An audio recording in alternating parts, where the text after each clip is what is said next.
1968, the year Bill Russell, the NBA's first black head coach, led the Celtics to a world championship. Bob Gibson won the Cy Young Award. Denver's Martin Briscoe became the first African-American starting quarterback. They played in a country that applauded their efforts on the field, yet denied them equality off the field.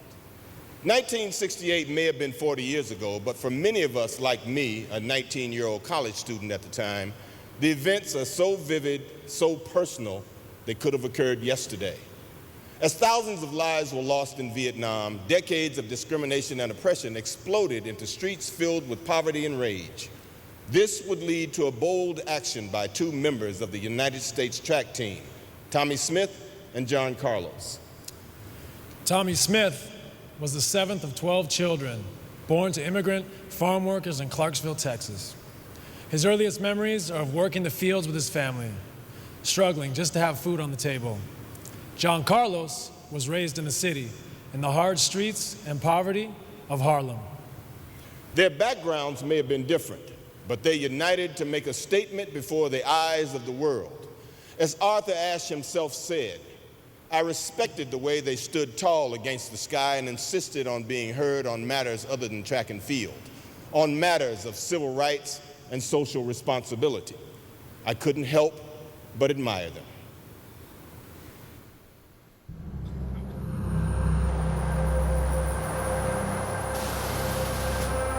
In a turbulent era, they provided a powerful gesture, a silent statement of pride and unity after so many years of racism and prejudice.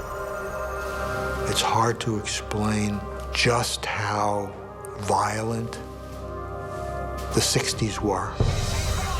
You've got to keep the white and the black separate. People moving out, people moving in, why? Because of the color of their skin. Run, but you sure can't hide. Go smelling eight-faced nigger. Segregation, determination, demonstration, integration, aggravation, humiliation, obligation to our nation. 1968 was a volcanic eruption at almost every level. That's what the world is today. Hey, LBJ, how many cats you killed today? In the States, that is the shaking of the foundation of American civilization. Go on now. We will define black power. Two major assassinations, Martin Luther King, Bobby Kennedy.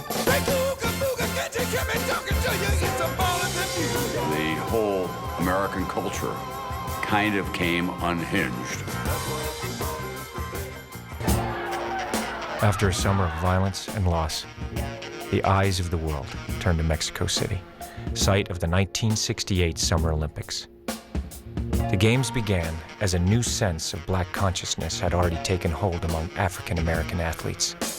There had been talk of an Olympic boycott, but ultimately the athletes decided against it. Still, many of them felt the need to make a statement for human rights during the Games. Not a day passed that somebody did not confront you with, what are you going to do? How are you going to do it? We had this platform, this stage. The world was looking at you, so wham, there it is. People were really kind of nervous. And nobody was more nervous, of course, than, these old white Olympic officials. I think that everybody was prepared for something stunning to happen. But who among them would step up? By day 4, no one had. Then Tommie Smith and John Carlos took their place for the 200-meter final. There's Questad. It's a good start. And Carlos, as usual, has burst out of the blocks. Tommie Smith running pretty well so far. And in lane 2, Bambouk is strong on the outside. It's Edwin Roberts. It's John Carlos right now. It's Carlos and Smith. And here comes Tommie Smith. Smith has done it with his hands in the air. Tommie Smith had set a new world record. In the tunnel, before the medal ceremony, few words were spoken. They walked to the medal stand with their shoes off to symbolize the poverty of their youth. Tommie Smith accepted the gold medal. John Carlos, the bronze. As the national anthem began to play and the American flag was hoisted, Smith and Carlos bowed their heads and raised a gloved fist into the night air. My prayer was a prayer of solidarity, a prayer of hope, that we could unite as a people instead of being separatists in a country that's supposed to be one. Well, once we turned to leave, I really started thinking hard about, the fact that I was a free man, that they could never put shackles on me again.